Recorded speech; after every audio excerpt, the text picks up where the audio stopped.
महाराष्ट्र हादरला. जळगाव, मासिक पाळीत स्वयंपाकाला नकार, विवाहितेची हत्या. बीड, पोटच्या पोराने वयोवृद्ध आईला संपवले.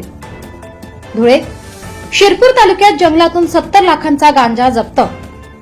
उल्हासनगर, पाणी टंचाई विरोधात ठाकरे गट आक्रमक. बुलढाणा, वक्फ कायद्याविरोधात बुलढाण्यात मुस्लिम संघटना आक्रमक. अमरावती, शेतकरी कर्जमाफीसाठी शिवसेनेचा ट्रॅक्टर मोर्चा. नाशिकमध्ये खुनाचे सत्र सुरूच. नाशिक रोड भागात जुन्या वादातून युवकाची हत्या. धुळे, हल्ला होऊन 10 दिवस लोटले, केंद्र सरकारचा नुसता गडगडाटच, माजी आमदार अनिल गोटे यांचा आरोप. सोलापूर, पेट्रोल पंपावर थांबलेल्या स्कॉर्पिओ गाडीला भीषण आग.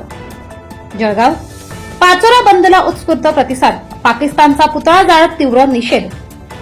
ठाणे, मी हिंदू आहे हे सांगण्यासाठी कुठल्या महाजनांची गरज नाही, आमदार जितेंद्र आव्हाड. पुणे, वादग्रस्त आयएस पूजा खेडकर यांच्या अडचणीत वाढ.